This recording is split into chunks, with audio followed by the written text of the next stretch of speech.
السلام عليكم ورحمة الله وبركاته. ازيكم طلاب الصف الثالث الاعدادي؟ يا رب تكونوا بخير ان شاء الله. النهارده هناخد قوانين هامة جدا لمادة العلوم للصف الثالث الاعدادي الترم الاول، ومراجعة ليلة الامتحان، وان شاء الله مش هيخرج عنا الامتحان.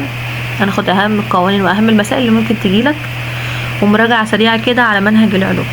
هنيجي ناخد قانون السرعة. قانون السرعة ده بيساوي المسافة على الزمن. يعني لو جيت هنا قلت السرعة المسافة على الزمن، هعمل مثلث كده وعود نفسك تعمل المثلث ده في ورقة الأسئلة بتاعة الامتحان عشان ما تنساش.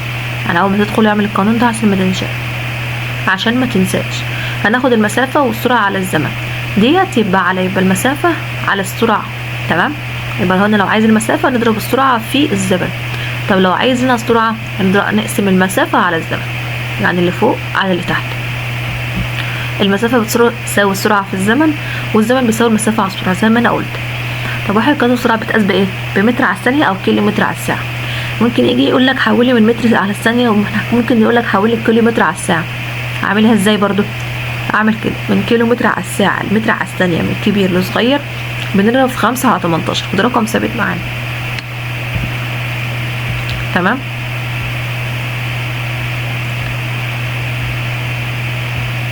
ده بيقول لك إيه؟ ده رقم ثابت أهو معانا، 5 على 18 ده. تمام؟ من متر على الثانية لكيلو متر على الساعة بقسم على 5 على 18، يعني هنا بقسم على 5 على ايه؟ على 18. من ساعة لثانية بنضرب في ايه؟ بنضرب في 60. طب من العكس، لو من ثانية لساعة من صغير لكبير بنقسم على 60. هنا بيقولك من كيلو متر على المتر، احنا عارفين الكيلو متر فيه 1000 متر، فاحنا لو قسمنا من كبير او حولنا من كبير لصغير بنقسم نضرب في 1000. طب من صغير لكبير بنقسم على 1000. ركز معايا، دي القوانين دي من ابتدائي يعني عندك. قانون السرعة المتوسطة بنرمز لها بالرمز عين، زي ما موضح عندك بالشكل كده. بنرمز لها بالرمز عين وعليه ايه؟ شرطة من فوق كده. دي اسمه قانون السرعة المتوسطة. يعني اقول لك انا عايز سرعة متوسطة لجسم ما، المسافة الكلية مشي من كذا لكذا لكذا، وجاب لك مسافة كذا واحدة، كذا مسافة مشاها، هتجمع كل المسافة الكلية بتاعته على الزمن الكلي اللي هو جابه لك. ودي بتتقاس بالمتر على ايه؟ على الثانية. بتتقاس بالمتر على الثانية. تمام؟ هنيجي ناخد هنا قانون العجلة. لو احنا هنا خدنا قانون العجلة بنرمز لها بالرمز ايه؟ بنرمز لها بالرمز ج. تمام؟ طب احنا لو عايزين نرمز لها بالرمز ج باسمه العجلة، اجيبها منين؟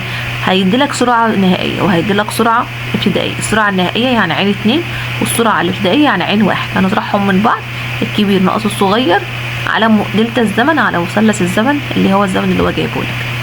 لو هنا بقى جايب لك السرعة الابتدائية على سرعة نهائية، والسرعة الواحد على سرعة ابتدائية، ومثلث الزمن يعني الزمن. تقاس العجلة بوحدة ايه؟ المتر على الثانية لكل تربيع. وخلي بالك من التربيع ده كويس. اي حاجة تانية متر على الثانية، كيلو متر على الساعة زي ما هو موضح هنا كده، لكن العجلة بالذات متر على الثانية تربيع. هنيجي ناخد عين 2. هو انا جا قال لك عين 2 انا عايزه، وجاب لك كل حاجة ما عدا عين 2، وانا عايز عين 2 على السرعة النهائية بتاعته، يعني اخر حاجة وصل ليها ايه. هتعمل المسافة في الزمن. ركز معايا كويس.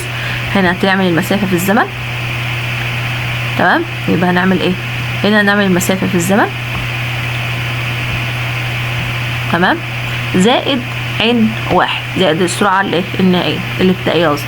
هنيجي برضه لو عايز السرعة الابتدائية بنعمل برضه بنضرب العجلة في مثلث الزمن او الزمن اللي هو جايبه لك، بس هنا بنقسم على 2. هنا كنا بنجمع السرعة عين الابتدائية، لا هنا هنقسم على السرعة النهائية. طب جاب لك زمن، نفس القانون برضو بالظبط، بس اللي هتغيره هنا بدل ما الزمن على الزمن هتعمل على العجلة. نفس القانون. قانون السرعة المتجهة بقى بنجيبه ازاي؟ بنجيب الازاحة. الازاحة يعني ايه؟ يعني اخر حاجة وصلها، يعني مشي من كام لكام. تمام؟ هنا الازاحة ايه؟ يعني الازاحة على الزمن الكل اللي هو جايبه لك، ودي بتتقاس بالمتر على الثانية عادي. فخلي بالك من الحاجة دي كويس. السرعة المتجهة لازم يكون لها مقدار، ولازم يكون لها اتجاهها شمالا شرقا غربا على حسب الرسم اللي هي جايبها لك. تمام؟ واحنا عارفين الاتجاهات. هنيجي ناخد بقى هنا بيقول لك ايه؟ هنا بيقول لك السرعه القياسيه. السرعه القياسيه دي مسافه على الزمن على طول، اي سرعه، حتى السرعه دي مسافه على الزمن. السرعه القياسيه برضو مسافه على الزمن، بس المسافه الكليه على الزمن الكلي. طب السرعه القياسيه هي ايه؟ هنا بس قال لك انا عايز اعرف مقدارها فقط، بتقاس بالمتر على الثانيه. طب القانون السرعه النسبيه في حاجه، اقول السرعه النسبيه ودي مهمه جدا وبتيجي كتير. لو جه قال لك اذا كان المراقب ساكن، لو قال لك المراقب هنا ساكن مشي قد كده والمراقب كان ساكن ما عملش اي حاجه، يبقى انا السرعه الفعليه اللي انت جايبها لي، لو انا جايب لك مثلا سرعه فعليه بواحد، يبقى السرعه هنا النسبيه برضو بتساوي واحد. لو باتنين يبقى هنا اتنين. لو المراقب كان ساكن. طب المراقب بيتحرك بس في عكس الاتجاه، بنعمل ايه؟ تجمع السرعات، بنجمع السرعه الفعليه زائد سرعه المراقب. تمام. وبالتالي هنطلع السرعه الفعليه. السرعه الفعليه اللي ايه؟ السرعه النسبيه ناقص سرعه المراقب. تمام. فلو عايز سرعه نسبيه بجمع السرعه الفعليه اللي هو جابها لك زائد سرعه المراقب. طب احنا لو عايزين سرعه فعليه مش جايبها لك وجايب لك سرعه نسبيه وسرعه المراقب، انقص الاتنين من بعض. طب لو هنا المراقب متحرك بس في نفس الاتجاه، لو عكس الاتجاه بنجمع السرعات. تمام. طب لو نفس الاتجاه بنطرح السرعه الفعليه ناقص سرعه المراقب، وبالتالي السرعه الفعليه اللي طلعناها سرعه نسبيه زائد سرعه المراقب. طب اذا كان المراقب متحرك في نفس الاتجاه وفي نفس السرعه برضو، هنا بتساوي صفر. تمام. يعني المراقب ساكن بتساوي نفس السرعه الايه الفعليه نفس السرعه النسبيه. لكن هنا لو المراقب بيتحرك في نفس الاتجاه، يعني لو طيارتين ماشيين في نفس الاتجاه او بنفس السرعه بنطرحهم من بعض هيبقوا صفر، يبقى السرعه النسبيه هنا صفر. تمام. ودي مهمه جدا جدا جدا. وخلي بالك لو المراقب متحرك في نفس الاتجاه وفي نفس السرعه يبقى السرعه النسبيه. سيب لكم القوانين دي كلها بالمسائل بكل حاجه PDF تحت، اللي حابب ينزلها ويراجع معاها قبل الامتحان ان شاء الله هتفيدوا جدا، وان شاء الله تجيبوا اعلى درجات وتكونوا من المتفوقين والاوائل ان شاء الله. كل واحد يدخل اللي هو نفسه فيه. وان شاء الله اكون عند حسن ظنكم، وهبدا ان شاء الله دروس من اول الترم الثاني في ثالثه اعدادي ان شاء الله، علوم ودراسات. واللي حابب يكمل معايا يعمل شير ولايك وسبسكرايب وفعل زر الجرس عشان يوصل لهم كل جديد. واهم حاجه متنساش اللايك عشان بس تدعمنا باي حاجه عشان نقدر ان احنا نكمل ان احنا نبدا نشرح الدروس الجايه ان شاء الله. هنيجي هنا بقى بيقول لك ايه، هنيجي بقى لاهم القوانين التانية. وهنا بيقول لك قانون الازاحه في مسار دائري. لو هنا قال لك قانون الازاحه قال لك في مسار دائري يعني عامل زي الدايره، يعني هو لو جايب لك دايره كده هو عامل زي الدايره. تمام. هنا عامل زي الدايره، انا عايزه بس ارسمها لكم قريبه منها. دي دايره اهي. فهنا لو قال لك انا عايز الازاحه هتعرفها منين؟ طب هو ماشي منين لفين؟ هو فضل ماشي كده كده، فضل ماشي يلف زي ما بيكون بيلف حوالين نفسه في دايره مقفوله ما بيتحركش، ما بيعملوش نهايه، يبقى الازاحه بتساوي صفر. تمام. يبقى تتحرك الجسم دوره كامله، لو اتحرك الجسم دوره كامله كده يبقى الازاحه هنا بتساوي صفر. طب المسافه اللي هي عند ايه؟ عند الدائره، عند ايه؟ محيط الدائره، محيط الدائره. يبقى لو انا عايز المسافه اللي هو مشاها هنطلع محيط الدائره. محيط الدائره بنطلعه ازاي؟ 2 في 2 ط نق، وط نق يعني ط يعني 17 14 على 7 وكل عارفها طبعا. يبقى 2 في ط ونق النص قطر اللي هو جايبهولك. يبقى الازاحه المسافه لو عايزينها، لو هي دايره وعايزين مسافه بنعمل 2 بنضرب 2 كده اهو في 14 على 7 في نق في نص القطر اللي هو جايبهولك. طب هنا لو عايز الازاحه لو هي انت ماشي، لو انا جايب لك نص قطر، انا لا اجيب لك مثلا ايه كده مثلا، اذا تحرك الجسم نص دايره، لو اتحرك الجسم هنا نص دايره. تمام. احنا عرفنا هو بدأ منين ووقف فين، يعني هو بدأ من هنا من نقطه 1 ووقف عند 2. تمام. يبقى دي الازاحه. طب الازاحه اعرفها ازاي؟ لو قال لك الازاحه ونص قطر، لو ما مشاش دوره كامله مشي نص البتاع بس نص الدايره، هجيب قطر الدائره. قطر الدايره كله كام؟ هنا لو جايب لك مثلا نص الدايره دي، قصدي قطر هنا ب2، يبقى القطر كله بكام بتاع الدايره؟ بقت الدايره 2، يبقى هنا كله 4، يبقى نعمل 4 برضو في 2 ط نق، دي الازاحه. طب لو عايزين مسافه بنجيب نص محيط الدايره. تمام. يعني المسافه بتاعت الدايره كلها بنجيب محيط الدايره اللي هو 2 ط نق. طب لو عايزين المسافه بتاعت نص الدايره بنعمل نص محيط الدايره، نص محيط الدايره. محيط الدايره مثلا قال لك ب 27 ب 14 اجيب نص يبقى 7، دي المسافه. طب لو الازاحه اعمل القطر كله، اجيب القطر كله في ايه؟ في 2 نق. تمام. بيقول لك اذا تحرك الجسم 3 على 4 دوره كامله، تلت الربع يعني دوره كامله. هنا الازاحه بتساوي ايه؟ لو تحرك الجسم دوره كامله وقف عند ايه؟ عند حته معينه مثلا، اجيب الازاحه ازاي؟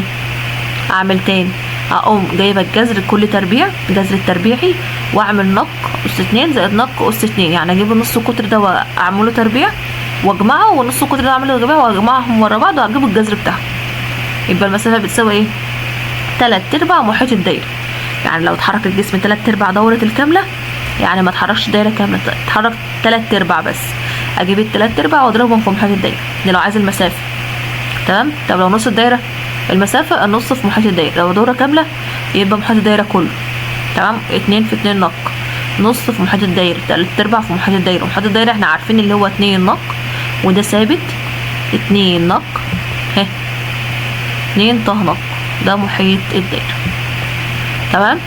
طب هنا لو جايب لك ربع الدايرة، لو انا اتحرك الربع بقى، اتحرك حتة من الربع، اتحرك الحتة دي بس. تمام. اتحرك الربع هنا بس، ربع حتة واحدة من الدايرة، ربع دورة كاملة، اعمل ايه؟ يبقى الازاحة بتساوي الجذر التربيعي برضو نق أس 2 زائد نق أس 2، واجيب الازاحة. طب المسافة اضرب برضو ربع في محيط الدايرة، يعني ربع في محيط الدايرة اضرب ربع في محيط الدايرة. لو 3/4 اضرب 3/4 في محيط الدايرة.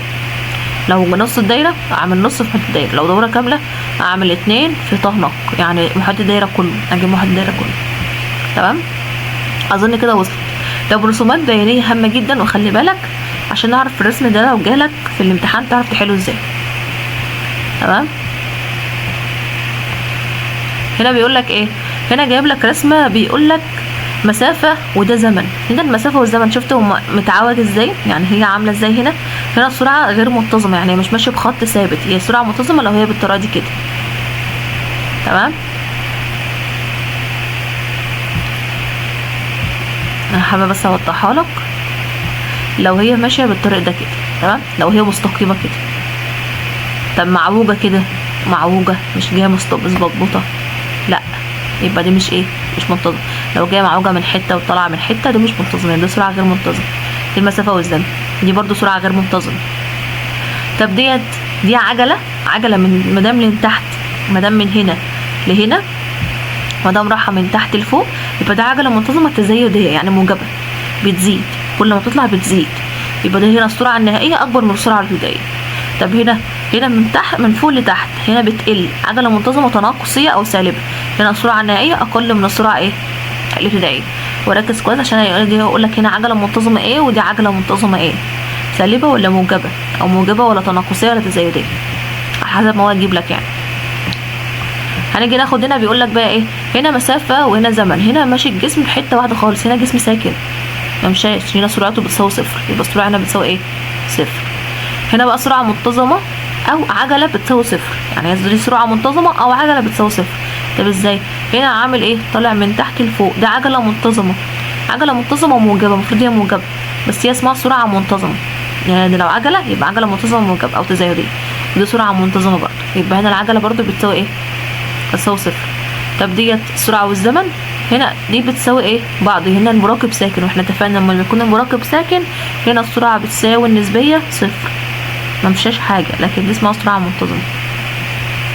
طب ديت هنا طالع وبعد كده مشي ساكن، يعني هنا بقت تزايديه، عجله تزايديه، وبعد كده بقى ثابت، بقى ساكن، يبقى دي اسمها عجله منتظمه تزايديه، عجله منتظمه تزايديه. وبعد كده رقم باء، دي اسمها عجله بتساوي صفر. ليه بتساوي صفر؟ عشان هنا ساكن، المراقب ساكن ما اتحركش. تمام. هنيجي هنا بيقول لك متى تكون القيمه التاليه بتساوي صفر. طب امتى اعرف ان هي بتساوي صفر؟ اللي هي عجله اذا تحرك الجسم بسرعه منتظمه. لو تحرك الجسم بسرعه منتظمه، يعني ايه بسرعه منتظمه؟ يعني جاي حته واحده كده، ما اتحركش يمين ولا شمال، ما اتعوجش زي ده كده، زي ده، لا هو ما اتعوجش. لو جاي حته كده مظبوطه كده، خط مستقيم من تحت او لفوق، من فوق او لتحت، يبقى ده اسمها عجله منتظمه بسرعه منتظمه، ماشي بسرعه منتظمه. طب الازاحه الحادثه للجسم المتحرك، لو الازاحه هنا الجسم المتحرك بتساوي صفر. تمام. عندما يكون موضع بدايه الحركه هو نفس موضع النهايه، يعني مثلا لو انا قال لك انا مشيت بواحد واخر حاجه انا خرجت بيها واحد برضو، يبقى كده هنا ماشي ايه، بنفس الاتجاه وبنفس السرعه، هنا بتساوي برضو صفر. تمام.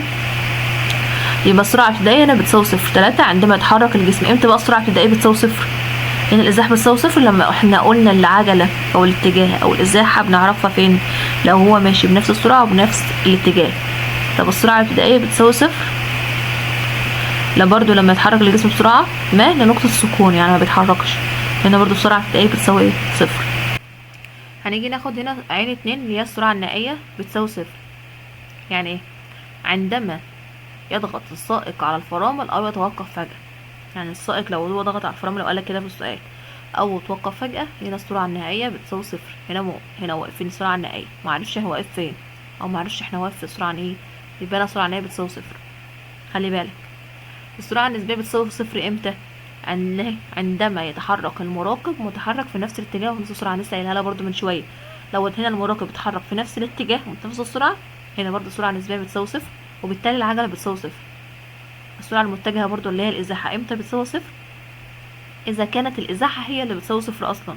بس السرعة المتجهة أهم حاجة فيها الإزاحة، وأهم فيها حاجة تكون اتجاه. هنا لو الإزاحة بتساوي صفر يبقى السرعة المتجهة بالتالي بتساوي صفر. متى يحدث لكل منهما؟ ودي مهمة جدا. أو امتى تكون السرعة النسبية بتساوي السرعة الفعلية؟ لو كان المراقب ساكن. يعني هلا كده في المسألة المراقب ساكن، يبقى السرعة النسبية بتساوي السرعة الفعلية. يتحرك جسم بسرعة منتظمة. هنشوف دلوقتي كل سؤال انا قلته من هنا هنحل عليه اسئلة وما تقلقوش خالص. بيقول لك اذا كان المراقب ساكن، طب بيتحرك جسم بسرعة منتظمة امتى؟ اذا قطع مسافات متساوية في ازمنة متساوية. لو قال لك السرعة المنتظمة هنا ليه سرعة منتظمة؟ عشان هنا الجسم ده اي جسم ما قطع مسافات متساوية في ازمنة متساوية. هنا يتحرك جسم بسرعة غير منتظمة لو قطع مسافات متساوية في أزمنة غير متساوية. هو لو قطع أزمات متساوية بس الأزمنة غير متساوية، مداش اسمها سرعة غير منتظمة، لا اسمها سرعة غير منتظمة. هنيجي هنا بيقولك يتساوى مقدار سرعة الجسم مع مقدار المسافة التي يقطعها. ودي مهمة. لو سرعة الجسم بتساوي المسافة التي يقطعها، يبقى عندما الجسم يهز المسافة خلال ايه؟ خلال 1 ثانية أو ساعة أو دقيقة. يبقى عندما يقطع الجسم هذه المسافة خلال 1 ثانية أو ساعة أو دقيقة. هنيجي هنا السرعة النسبية ضعف السرعة الفعلية. يعني السرعة النسبية مثلا ب2، ضعف السرعة بتساوي ضعف السرعة الفعلية امتى؟ إذا كانت المراقب متحرك في نفس الاتجاه وبنفس السرعة. يعني لو مراقب هنا اتحرك بس ماشي في نفس الاتجاه وبنفس السرعة، هنا السرعة النسبية بتساوي ضعف السرعة الفعلية، يعني بنزود. تمام. السرعة النسبية أقل من السرعة الفعلية امتى؟ لما تكون السرعة الفعلية أقل من السرعة النسبية. لو كان المراقب متحرك في عكس الاتجاه، يعني في عكس الاتجاه بنزود. لو في مع نفس الاتجاه ونفس السرعة بنقلل. هنيجي السرعة القياسية بتساوي السرعة المتجهة امتى؟ السرعة القياسية دي بنعرف مسافتها ومقدارها بس، لكن السرعة المتجهة محتاجة مسافة واتجاه. عندما يتحرك الجسم في اتجاه واحد بس في خط مستقيم، مش ماشي في أي حتة تانية. هي تساوي امتى الإزاحة الحادثة مع المسافة؟ يعني الإزاحة امتى بتساوي المسافة؟ عندما يتحرك الجسم في اتجاه واحد بس في خط مستقيم برضه. يبقى تاني، لو السرعة القياسية سواء السرعة المتجهة أو الإزاحة بتساوي المسافة، يبقى أنا الجسم اتحرك في اتجاه واحد في خط مستقيم، والاتنين نفس السؤال. الإزاحة أقل من المسافة. لو هنا الإزاحة طلعت أقل من المسافة عندما يتحرك الجسم في مسار منحني، يعني مش مظبوط، ماشي يعني معوج في كل حتة. أسئلة مهمة جدا وركز معايا. بيقولك الإزاحة كمية فيزيائية متجهة. ليه؟ لأن يلزم من تحديد معرفة مقدارها واتجاهها. طب المسافة الكمية الفيزيائية القياسية ليه برضو؟ لأنها يلزم من تحديد معرفها ومقدارها فقط. يعني هو عايز يعرف المسافة بتاعتها قد ايه، وعايز يعرف بس هي قد ايه وبس، مش عايز اكتر من كده. لكن المتجه اللي هي الازاحه عايز يعرف مقدارها، وعايز يعرف اللي هي اتجاه ماشيه فين، في الشمال ولا في الشرق ولا الجنوب ولا الغرب. تمام. هنا بقى بيقولك لا يمكن للمراقب متحرك تحديد السرعه الفعليه للجسم المتحرك. ليه؟ لان هنا السرعه التي يعنيها المراقب لا تكون اكبر او اقل من السرعه الفعليه حسب اتجاه حركته. يعني ايه الكلام ده؟ يعني المراقب هنا متحرك تحديد السرعه الفعليه للجسم المتحرك، يعني مش عارف يحركه او مش عارف يحدد الاتجاه بتاعها او السرعه الفعليه بتاعتها. لان هنا يعني المراقب لا تكون اكبر او اقل من السرعه الفعليه حسب اتجاه حركته. بيقولك يراعي الطيارين السرعه المتجهه للرياح عند الطيران. مهم جدا، لان اتجاه الرياح يؤثر على سرعه الطياره. يعني لازم الطيار وهو ده مسافر كده بالطياره او جاي يقوم بالطياره لازم يعرف اتجاه الرياح ماشي ازاي، عشان ده بيأثر على سرعه الطياره وعلى زمن الرحله. يعني هو لو مشي خلف الاتجاه بتاع الرياح هيستهلك كميه وقود كبيره. يتساوى مقدار السرعه القياسيه مع مقدار السرعه المتجهه. يعني السرعه القياسيه هنا بتساوي السرعه المتجهه امتى؟ لما ان الجسم يتحرك في اتجاه واحد برضو في خط مستقيم. والسؤال ده برضو جه اللي فات. لا يمكن للسيارات المتحركه داخل المعدن المزدحمه ان تسير طوال الوقت بسرعه منتظمه. يعني مفيش سياره بتمشي بسرعه منتظمه اصلا، او طول الطريق ماشيه بسرعه منتظمه. ممكن تقلل شويه تزيد شويه، لان سرعه السياره تتغير حسب احوال الطريق. بيقولك اهميه وجود عداد السرعه في الطيارات. اشمعنى؟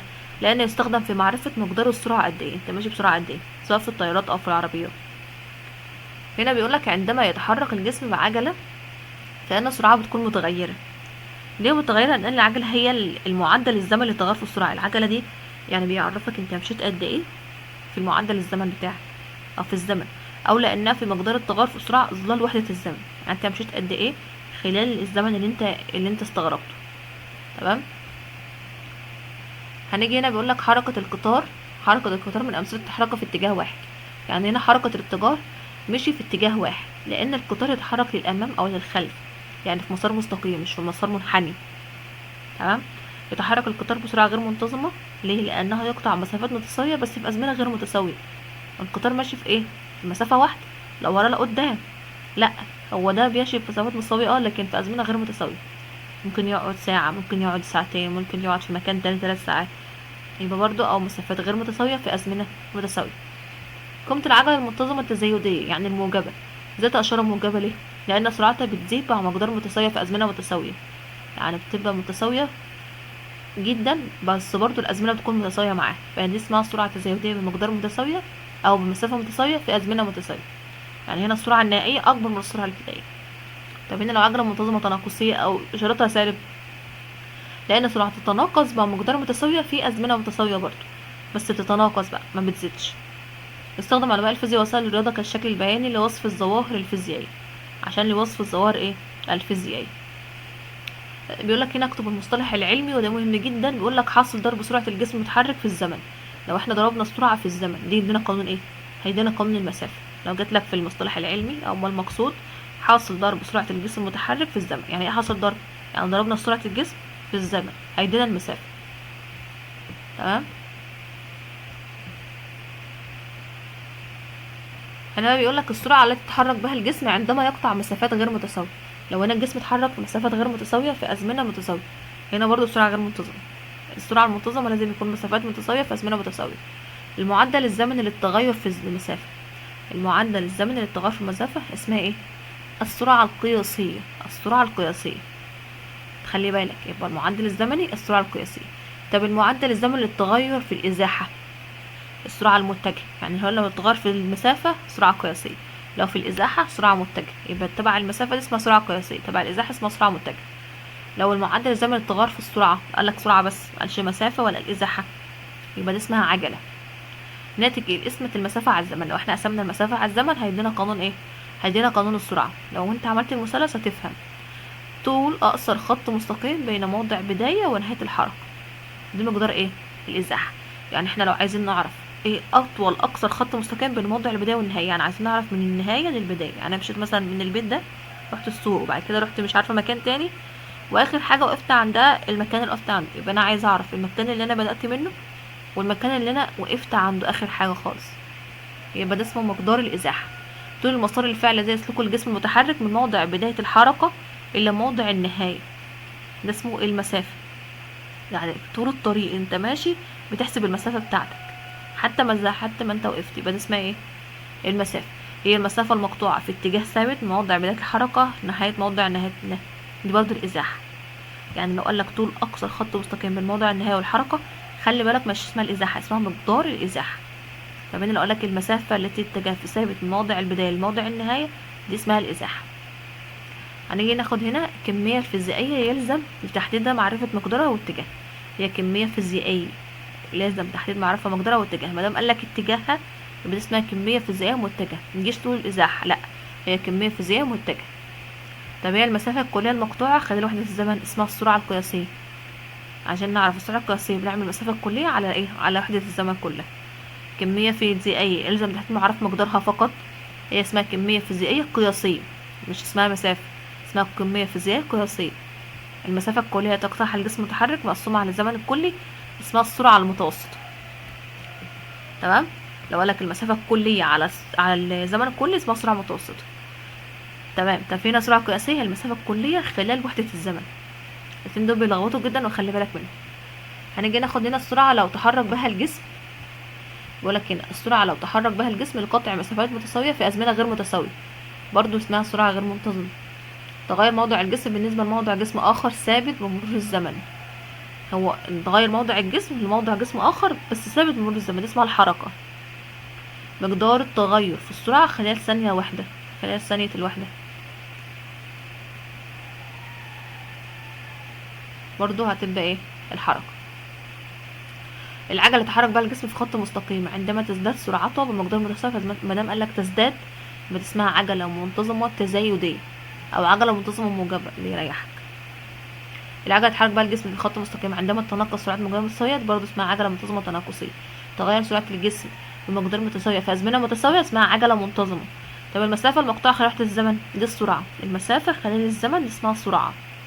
لما قالك مسافة خلال وحدة الزمن. طب العجلة يتحرك بها الجسم عندما تكون سرعته النهائية أقل من سرعته الابتدائية، يعني السرعة النهائية أكبر من سرعة الابتدائية اسمها عجلة منتظمة تناقصية. عجلة منتظمة تناقصية. لو قالك السرعة النهائية أقل من السرعة الابتدائية. لو العكس بقى قالك السرعة النهائية أكبر من السرعة الابتدائية اسمها عجلة منتظمة تزايدية. ماشي. بيقول لك هنا الإزاحة الحادثة خلال وحدة الزمن. مادام قال لك الإزاحة الحادثة خلال وحدة الزمن دي اسمها السرعة المتجهة. لا تعريفية. هي الإزاحة الحادثة خلال وحدة الزمن، أو هي كمية فيزيائية، هي هنا اهي، أو المسافة المقطوعة في اتجاه زي موضع بداية الحركة لموضع نهاية الحركة، أو الإزاحة الحادثة خلال وحدة ايه؟ الزمن. تمام. في حاجة اسمها كمية فيزيائية متجهة وفي حاجة اسمها سرعة متجهة، خلي بالك منها. طب سرعة الجسم متحرك بالنسبة لمراكب ساكن أو متحرك، لو كان مراكب ساكن أو متحرك اسمها سرعة نسبية. مادام قالك مراكب احفظها كده، مادام قالك بالنسبة لمراكب ساكن أو متحرك يبقى اسمها سرعة نسبية.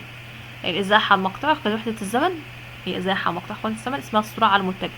يبقى احنا كده عندنا تعريفين للسرعة المتجهة، اللي هي الإزاحة الحادثة خلال وحدة الزمن أو الإزاحة المقطوعة خلال وحدة الزمن، الاتنين نفس واحد. مصر. تمام. هنيجي ناخد هنا كمية فيزيائية متجهة وكمية فيزيائية قياسية. المتجهة بنعرف القوة بتاعتها نيوتن، الإزاحة بتاعتها بتبقى بالمتر، السرعة المتجهة بتبقى يعني السرعة المتجهة لو احنا عايزينها بنعمل متر على الثانية. طب لو العجلة متر على الثانية تربيع، وده احنا قايلين. ولازم نعرف اتجاه شمال جنوب شرق غرب. تمام. وهنا اسمه شمال شرقي وهنا شمال غربي وهنا جنوب غربي وهنا جنوب شرقي. تمام. طب القوة بتاعتها اسمها نيوتن. لو قالك الكمية الفيزيائية سرعتها القوة بتاعتها ايه؟ نيوتن. طب اللي بتتقاس بايه؟ بالمتر على الثانية.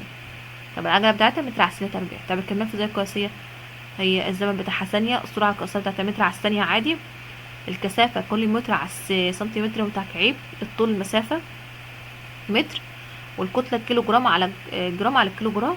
والمساحة. دي الايه الحاجات اللي بيتقاس بيها الكمية الفيزيائية القياسية. تمام. مسائل مهمة جدا وركز معايا. بقولك قطار متحرك، خلي بالك. ماشي. مسافة متر دي المسافة بزمن قدره 5 ثواني، يعني مسافة وزمن اهو. احسب السرعة. ده عايز قانون عادي خالص، والسرعة بتساوي المسافة على الزمن، يعني 100 على 5 20 متر على الثانية. تمام. بس هنا عايز بحسب سرعته بكيلو متر على الساعة. خدت بالك؟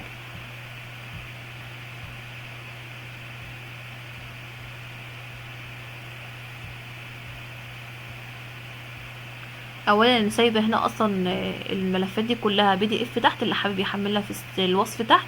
انا سايباها في الوصف، اللي حابب يحملها PDF ويذاكر منها قبل الامتحان ان شاء الله هتفيده جدا. يبقى هنا ايه؟ هنا بيقول لك السرعه عايز كيلومتر على الساعه. هو هنا متر على الثانيه، على الزمن. متر على الثانيه، متر على الثانيه. خلي بالك من كيلومتر على الساعه من صغير لكبير بقسم على ايه؟ والقانون احنا قايلينه في الاول 15 على 18. 5 على 18 ده ثابت معانا وما بيتغيرش. يبقى 20 على 5 على 18 يدينا 72 كيلومتر على الساعه. تمام. هنيجي ناخد هنا بقى بيقول لك تحركت سياره بسرعه 50 متر على الثانيه، فما الزمن الذي تستغرقه لقطع مسافه؟ لو انت حركت سياره بسرعه 50 والزمن تستغرقه لقطع مسافه 50 متر، هنا جايب لك سرعه وجايب لك مسافه وعايز زمن. يبقى الزمن بيساوي المسافة على السرعة. 500 على 50 10 ايه؟ ثواني. 10 ثواني بس. تمام. خلي بالك هنا بيقولك تحرك سيارة بسرعة 20 متر على الثانية، وعندما استخدم السائق الفرامل توقفت بعد 2 دقيقة. توقفت، انا قايلك لما تتوقف. يبقى هنا العجلة بتساوي ايه؟ السرعة النهائية ناقص السرعة الابتدائية على الزمن. السرعة النهائية اللي هي 0. طب انا عرفت 0 منين؟ عشان هي بيقولك توقفت، الفرامل هنا توقفت، يعني في سرعة نهائية. هو مش عارف هو واقف ناحية ايه، او مش عارف هو وقف ناحية سرعة ايه. يبقى انا 0 ناقص 20 اللي هي ايه؟ السرعة بتاعتي، هي السرعة الابتدائية. يبقى 0 - 20 على 120. واحنا اتفقنا لو احنا عايزين العجلة، احسب مقدار العجلة اهو. لو عايزين العجلة بنساوي السرعة النهائية ناقص السرعة الابتدائية على دلتا الزمن اللي هي الزمن الكلي. يبقى 0 - 20 على 120 هيدينا سالب. سالب ليه؟ عشان هنا السرعة النهائية اصغر من السرعة الابتدائية، واحنا قلنا لازم تبقى دي اسمها عجلة تناقصية او سالب. تمام، يبقى سالب 16 جزء من 100 متر على الثانية تربيع. وما تنساش المهم حاجة ده الترميز بتاعها متر على الثانية تربيع. جسم يتحرك في مسار دائري طول محيطه 200 متر. احسب السرعة المتوسطة إذا قطع 10 دورات متتالية في 5 دقايق. دائري طول محيطه 200، يعني دورة كاملة، عدد الدورات بتاعته. المسافة هنا بنطلعها ازاي؟ بنحسب عدد الدورات في طول المحيط. عدد الدورات هو قطع قد ايه؟ 10 دورات. هنضربها في كام؟ في طول المحيط اللي هو 200 عشان نطلع المسافة. ما احنا مش عارفين المسافة، يبقى هنضرب المحيط في الايه؟ في ال10 دورات، هيطلع لنا 2000 متر. تمام. طب السرعة المتوسطة، هو هنا بيقول لك احسب ايه؟ احسب السرعة المتوسطة، واحنا عارفين السرعة المتوسطة المسافة الكلية على الزمن الكلي. المسافة الكلية احنا حسبنا المسافة الكلية، يعني هو مشي مسار دائري 200 وبعد كده قطع 10 دورات، ضربناها في بعض عشان نطلع المسافة. طلعنا المسافة الكلية على الزمن الكلي اللي هو 5 دقايق. 5 دقايق. طب هو هنا 5 دقايق واحنا عايزين نحوله لثانية، نعملها ازاي؟ يبقى 5 في 60 بكام؟ على 2000 طلعت 6.6 متر على الثانية. نحولها من دقيقة لثانية، نحولها من دقيقة لثانية عشان ما ينفعش متر على الدقيقة. مش حاجة اسمها متر على الدقيقة، لازم يكون متر على الثانية. ما ينفعش نكون نعملها كده متر على دقيقة، لا هي متر على الثانية، تبقى متر على الثانية، ما ينفعش. تمام، عشان كده حولها من متر ثانية نضربها في 60. من كبير لصغير بعمل ايه؟ بضرب في 60، او من صغير لكبير بقسم على 60. هنيجي ناخد هنا،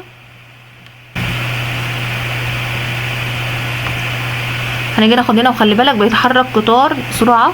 خلي بالك هنا يتحرك قطار بسرعة 40 متر على الثانية عندما استخدم الفرامل تحرك بعجلة تناقصية، يعني أقل 2 متر على الثانية. احسب الزمن الكلي. يبقى هنا السرعة 40 والتناقصية 2 متر على الثانية تربيع. دي العجلة، جايب لك هنا العجلة.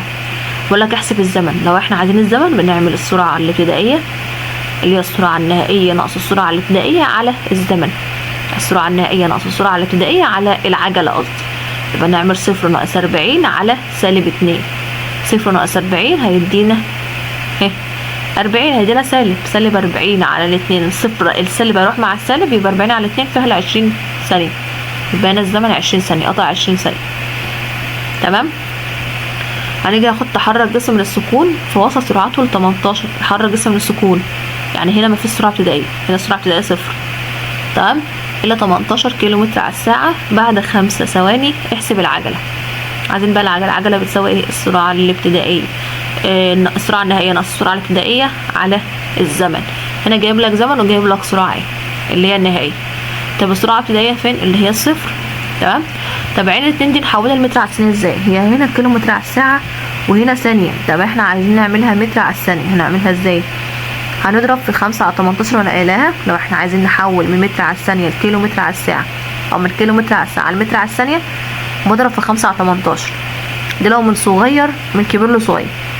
لو من صغير لكبير بس. هنا من كبير كيلو متر على الساعة لصغير متر على الثانية. اقوم ضربة في 5 على 18. 18 هتروح مع 18 هيتفضل 5. يبقى هنا السرعة النهائية 5 على ايه؟ متر على الثانية. هنا اعمل بقى القانون العادي اللي انا قلته في الاول. السرعة النهائية ناقص السرعة الابتدائية على دلتا الزمن، يبقى 5 ناقص 0 على 5 تطلع بالموجب. ده عجلة ايه؟ تزايدية 1 متر على الثانية تربيع. وخلي بالك هي العجلة الوحيدة اللي بنعملها متر على الثانية تربيع. هنيجي ناخد قطار بدأ رحلته الساعة 6 الساعة 6 الصبح، 8 يكون موعد وصوله. وكان القطار يتحرك بسرعة 40 كيلو متر على الساعة ليقطع مسافة قدرها 200 كيلو متر. خلي بالك، وخلي بالك من كيلو متر على الساعة الكيلو متر، يعني لو في تحويلات خلي بالك منها. الزمن هنا لو احنا عايزين نطلع بقى الزمن، هنا جايب لك سرعة ومسافة، مش جايب لك زمن. طب احنا عايزين الزمن، هنطلع المسافة على السرعة. المسافة كام؟ 200 على السرعة 40، يبقى 200 على 40 5 ساعات.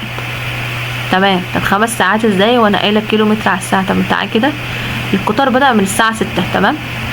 وبدأ بعد كده الزمن 5 ساعات، هنزود 6 و5 هيبقى ايه؟ وصل الساعة 11 الصبح، عشان نعرف ان هو القطار هيوصل امتى.